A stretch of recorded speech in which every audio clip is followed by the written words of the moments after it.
सहारा के बाद आज भी पैसा नहीं है तो हाथ खड़ा करके मना करे ना कि मेरे पास पैसे नहीं है। सरकार सहारा की जितनी प्रॉपर्टी है सीज करे।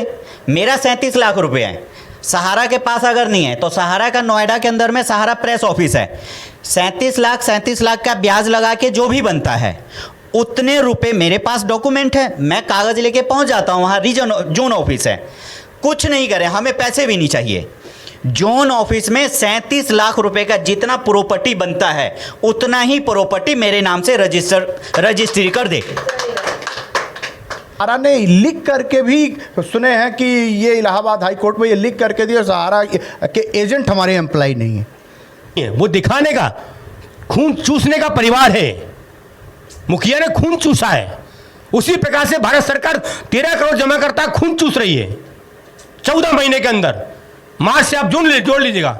28 मार्च को अमित शाह जी ने घोषणा किया था, गृह मंत्री जी ने, कि हम पोर्टल के माध्यम से पेमेंट करेंगे। उससे ज़्यादा भरवा भारत सरकार ने लाइसेंस दिया, सहकारिता मंत्री ने लाइसेंस दिया, उससे वो ज़्यादा खून चूस रही है। दोषी हम सारे लोग इसलिए थे कि अभिभावक जो मानता था, जो कहता था कि हमारे 12 लाख परिवार है, उस परिवार में सारे लोग फंस गए। जो जाल बिछाया वो जाल में सारे लोग फंस गए। तो ये मानते हैं कि सहारा के एजेंट सहारा प्रबंधन तंत्र की जाल में फंस गए।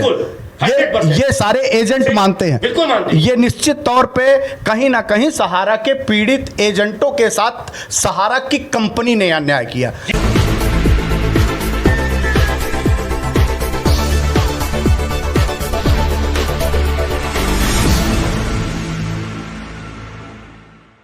साहब, सहारा तो कह रही है कि हमारी ऑफिसें बंद हैं, हमको खोल दिया जाए, हम पेमेंट करेंगे।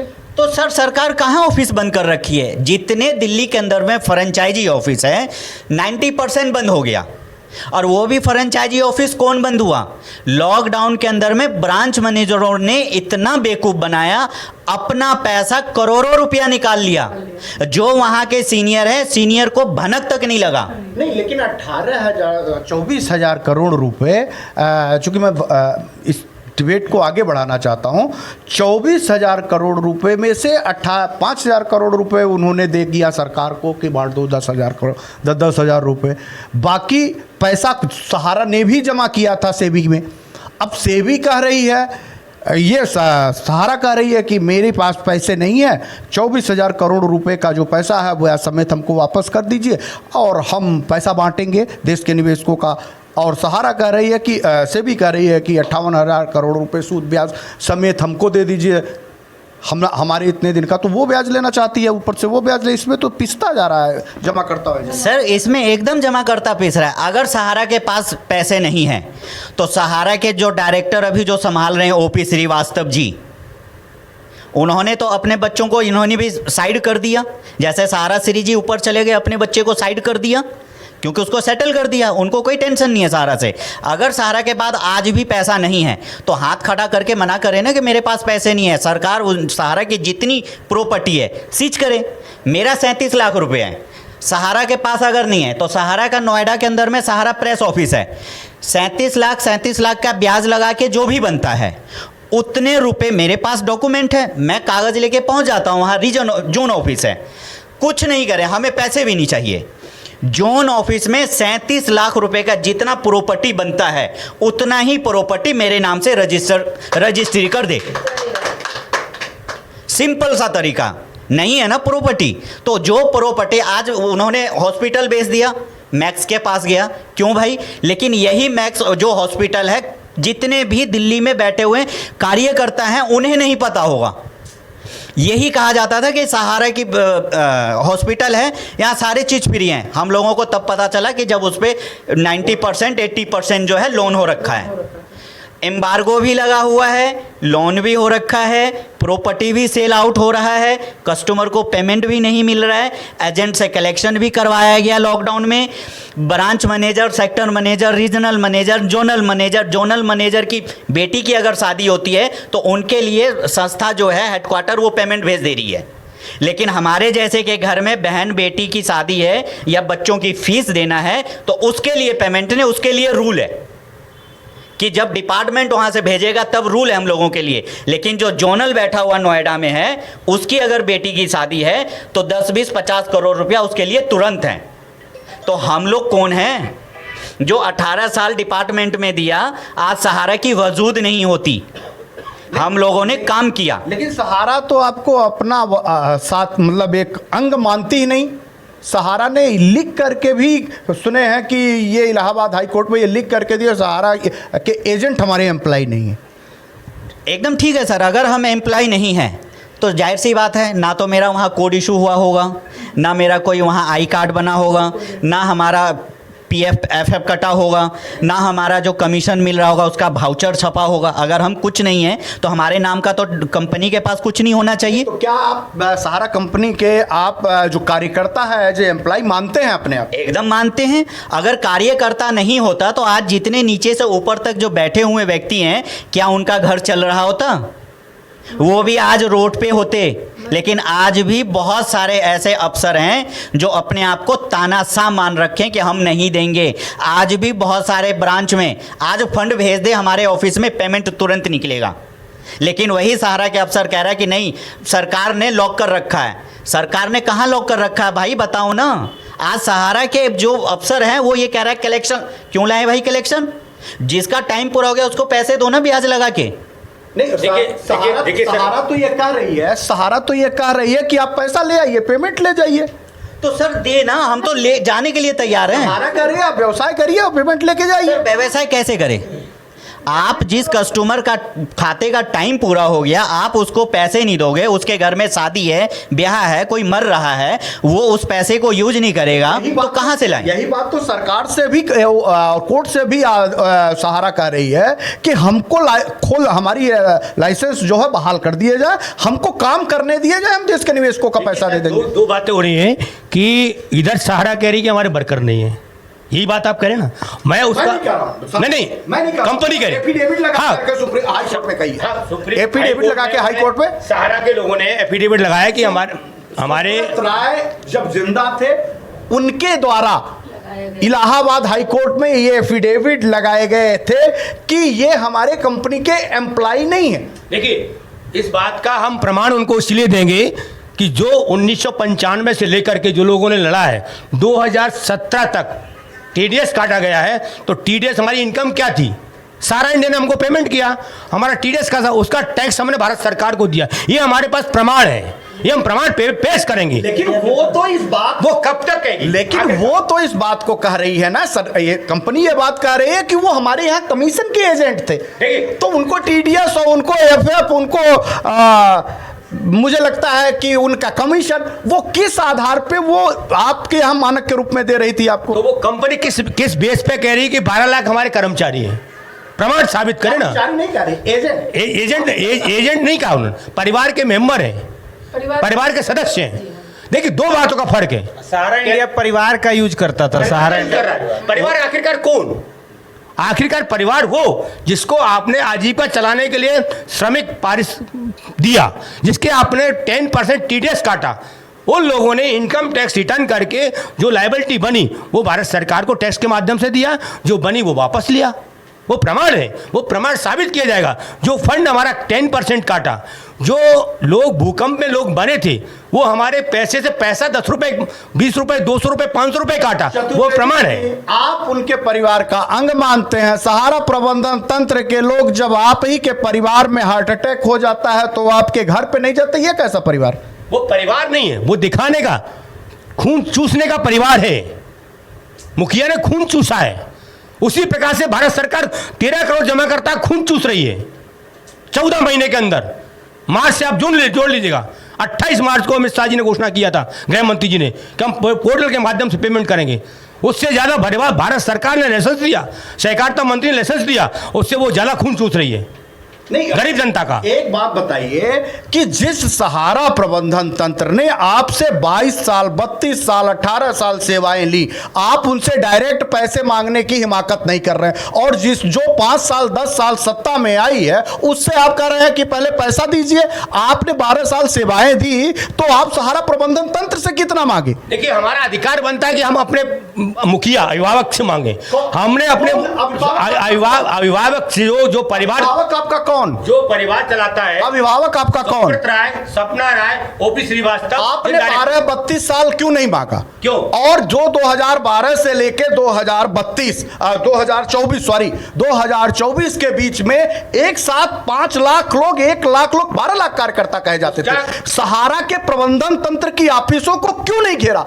क्यों नहीं उनके सहारा शहर जाकर के उनकी ऑफिस पे जाकर के ये कहा कि मैं तुम्हारा अधिकार काम करने वाला वर्कर हूं, काम कर्मचारी हूं, मैं तिल तिल मर रहा हूं, मेरे साथ ये घटनाएं हो रही? आखिर आपने मांगा क्यों नहीं? आप गए क्यों नहीं? देखिए, जब छोटा बच्चा होता है, जब रोता है तो कोई मिठाई खिला करके और टॉफी दे करके उसको बहला लेता है और समझा लेता है।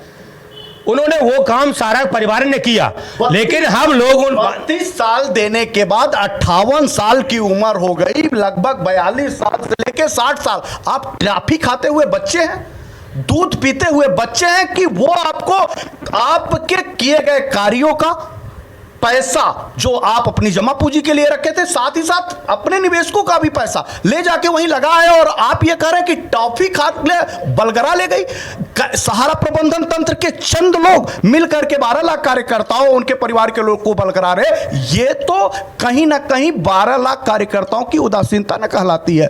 नहीं, उदासीनता इसलिए नहीं कहलाती, उसका कारण है, बता दूं आपको, कि जो लोग वर्कर काम वहां कर रहे थे उनको कुछ मिल रहा था, उनको ये लग रहा था कि राम का पैसा आया श्याम को दिया, श्याम का पैसा आया हनुमान को दिया, हनुमान का पैसा आया लक्ष्मण को दिया, लक्ष्मण का पैसा आया सीता को दिया।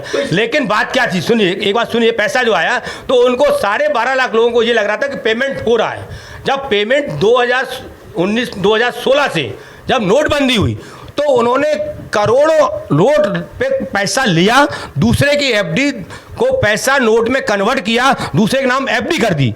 तब फर्जीवाड़ा समझ में आया, तब हम लोगों ने आंदोलन करना शुरू किया। आंदोलन मतलब संगठन नहीं बना था, हम अपनी ब्रांच में लड़ रहे थे। विवेक अग्रवाल साहब जो थे आईएएस अफसर सीआरसी में, तब हम लोगों ने दावा पेश किया। तो दावा पेश किया तो उन्होंने 2017 में हमको पेमेंट किया, 2018 में किया, 2019 में किया, 2021 में किया। जब 2021 में कोरोना लगा उसके बाद अगस्त तक पेमेंट हुआ। जब हम लोग उतर गए, संगठन के साथ जुड़े, तब लोगों की आंखें खुली और लोग परेशान हुए। तब आपके साथ जुड़ना हुआ संगठन के साथ। कई संगठन इसमें से बिखर गए, कई संगठनों ने अपने संगठन बना लिया और लड़ाई लड़ना शुरू कर दिया। दोषी हम सारे लोग इसलिए थे कि अभिभावक जो मानता था, जो कहता था कि हमारे 12 लाख परिवार है, उस परिवार में सारे लोग फंस गए। जो जाल बिछाया वो जाल में सारे लोग फंस गए। तो ये मानते हैं कि सहारा के एजेंट सहारा प्रबंधन तंत्र की जाल में फंस गए। ये सारे एजेंट मानते हैं, बिल्कुल मानते हैं। ये निश्चित तौर पे कहीं ना कहीं सहारा के पीड़ित एजेंटों के साथ सहारा की कंपनी ने अन्याय किया। तो चूंकि मैंने आपसे बीच में इस नाते लिया था कि आपकी भूमिका, क्योंकि हम ये बात देश के लोगों को बताना चाहते थे, क्योंकि हम अगर किसी दूसरे से ये बात रखते, उन लोगों से बात रखते जो लोग हमारे लिए अननोन पर्सन है, उनको समझाने जाते, तो हो सकता है वो प्रभाव उनके ऊपर ना जाता, वो आक्रोशित होते और एक विचारधाराएं मेल ना खाने पे विवाद की स्थिति पैदा होती। इस नाते ये प्रयोग हमने अपने संगठन के पदाधिकारियों के ऊपर ही कर दिया। ये एजेंट थे जिन्होंने इतनी दिन तक की सेवाएं दी, आज इनके हाथ में क्या आया? जीरो, कुछ नहीं। एक जीवन के अंतिम पड़ाव पे मुझे लगता है कि 58 साल जब इनके बच्चे की शादी और चेहरे इनके परिवार के लोगों को देखना हो, जिनके 3 करोड़ रुपए से ज्यादा मेहनत किया अपने निवेशक, अपने एजेंटों की देनदारी के साथ, तो एक अपने परिवार के लोगों की शादियों के लिए पैसे का इंतजाम इनको विषम हालात में कैसे करते होंगे, शायद इनका दिल जानता होगा। 42 साल से 45 साल की उम्र, जब एक सेटल जीवन जीना है, जब अपने बच्चों को एक रास्ते का, जिसका शब्द साख सहारा प्रबंधन तंत्र ने दिखाया था और हाईटेक दुनिया दिखा दी थी कि देश के करीब लोग भी हवाई जहाज से चलने का मादा रख सकते हैं, अपने एजेंटों से इस तरीके से काम करवाया, ये बात कह के कि आप एकदम हाईटेक जीवन जीने के लिए होंगे। ये सहारा आपको दुनिया का सबसे ताकतवर व्यक्ति बनाकर पेश कर सकती है। आज वो सड़कों पे भीख मांगने के कगार पे हैं, आत्महत्या कर रहे हैं और उनकी सुधि लेने वाला उनका अधिकारी नहीं है। ये बात मैंने सिर्फ इस नाते चर्चाओं के दौर में इस बात को आगे बढ़ाया क्योंकि हम तार्किक ढंग से आपको इस बात को समझाना चाहते हैं कि देश के 12 लाख कार्यकर्ताओं के साथ आखिर हो क्या रहा है। और फिर भी हम हाथ पे हाथ रखे बैठे हैं। हम तो अपना दायित्व तो निभा रहे हैं, क्योंकि मेरा खुद का पैसा था, एज ए इन्वेस्टर था, मुझे निकल के अपना लेना था, नहीं दे रहा था तो मेरी क्षमता थी कि मैं बस्ती में ही ले लेता, लेकिन मैं अपना ले लेता, फिर देश में एक नई युग क्रांति का निर्माण ना हो पाता। मैं इस नाते आगे आया कि ऐसे भी साथी हैं जो कभी ये दिल्ली बम्बई सिर्फ आते हैं और अपने परिवार का भरण पोषण के लिए यहाँ जी तोड़ हाड़ तोड़ मेहनत करते हैं, उसमें से पैसे बचा करके देते हैं और उनका पैसा डूब जाता है। इनका डूब जाएगा, इनके जैसे ना जाने कितने का डूब जाएगा। हमने ऐसे भी लोगों को देखा है कि जिनकी दोनों किडनियां खराब थी और 10,000 रुपए के लिए सहारा प्रबंधन तंत्र के आगे गिड़गिड़ाते हुए लोग दिखाई देते थे। अंततः वो इस दुनिया में कस्टमर नहीं रह गए, जान चली गई और आज भी वो उनके परिवार के लोग वो पैसे नहीं पाए। उनको देने के लिए पैसे नहीं हैं, लेकिन करोड़ों रुपए सरकारों को देने के लिए, वकीलों को देने के लिए, तमाम और परिस्थितियों में निर्मित करने के लिए, सहारा सेवी के केस में इस मामले को लंबा उलझाए रखने के लिए उन लोगों के पास जी तोड़ जहां दबाव बनता है पुलिस प्रशासन को देने के लिए, पैसे की भरमार होती है, लेकिन गरीब निवेशकों और एजेंटों को उनका हक देने के लिए एक ढेला उनके पास दिखाई नहीं देता और वो पैसा देना नहीं चाहते। तो सिर्फ इन्हीं सब मुद्दों को लेकर के एक बड़े आंदोलन, बृहद आंदोलन की तैयारी आंदोलन के लोगों ने बनाई थी कि कार्यकर्ताओं और जमाकर्ताओं में एक सीमा तक द्वंद्व ना होने पाए, वर्ग संघर्ष ना होने पाए और समय रहते ही कार्यकर्ता जमाकर्ता एक दूसरे के पूरक होकर सरकारों को जवाबदेही बना डालें और इनके ऊपर बड़ा शिकंजा कसा जाए। इस नाते एक आंदोलन किया गया, लेकिन दूसरे चरण में हम सुप्रीम कोर्ट में इस नाते भी जा रहे हैं कि जिस मामले को हमने कभी पक्षकार के रूप में रखा ही नहीं कि सुप्रीम कोर्ट को ये बात जानकारी हो पाए कि वास्तविकता क्या है, जबकि सुप्रीम कोर्ट जो है या कोई कोर्ट बिना एविडेंस और बिना प्रमाण तथ्यात्मक रूप से आप पे कोई निर्णय नहीं देती। और जब उनके पास जो तथ्यात्मक निर्णय या बातें जाती हैं, वो बातें सहारा और सेबी के बीच के विवाद की जाती हैं जो 24,000 करोड़ के इर्द गिर्द घूमती हैं। हम उस 24,000 करोड़ से इस बात से इत्तेफाक नहीं रखते जिसमें 3 लाख करोड़ रुपए से ज़्यादा के पैसे अतिरिक्त रखे हों और 24,000 करोड़ रुपए के मामले को सहारा सेबी से उलझा करके इतनी लंबी दूरी तक खींचा जा रहा हो। हम सभी साथियों को इस बात को संज्ञान दिलाना चाहते हैं कि उस 24,000 करोड़ के चक्कर में 3 लाख करोड़ हाथ से चले जा रहे हैं और हम अपनी वैधानिक प्रक्रिया सुप्रीम कोर्ट में प्रस्तुत ना कर पाने के कारण हमको न्याय नहीं मिल पा रहा।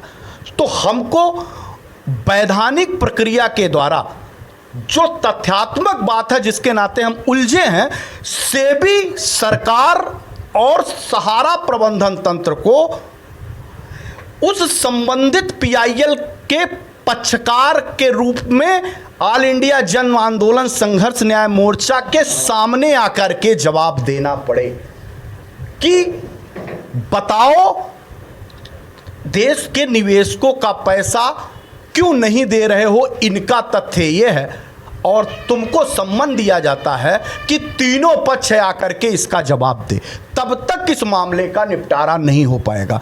क्योंकि सहारा और सेबी के मामले से हर मामले जोड़ दिए जाने के बाद सेबी के ही मामले को ही प्रमुखता का मामला मान लिया जाता है और उसी से सारे केस अटैच कर दिए जाते हैं। लिहाजा उनके डेट को आगे डेट पे बढ़ाए जाने का प्राविधान या उन पे ही फैसले आकर के उसको अगली डेट और तिथि में परिवर्तित कर देना होता है। जो ये डेट का खेल निरंतर जारी सुब्रत राय जी के पहले भी था और सुब्रत राय के बाद भी। देखिए, दूसरा क्या था, विश्वास में जो लोग फंसे, सुब्रत राय के दोनों बेटी की शादी हुई थी, उसमें सारे राज्य के मुख्यमंत्री उस शादी में सम्मिलित हुए थे और देश के प्रधानमंत्री माननीय अटल बिहारी वाजपेयी जी पहुंचे थे। उन्होंने ये सहारा के लोगों से कहा था ये परिवार इतना बड़ा परिवार है, विशालतम परिवार है, और इन्होंने भूकंप पीड़ितों के लिए सहायता दी है, जबकि सहारा इंडिया ने सहायता नहीं दी थी। वर्कर से पैसा कमीशन से काट का, सैलरी से काट के उनको सहायता दी गई थी, जिसमें ढोल बजाया गया था कि सहारा ने पैसा अपने फंड से दिया है।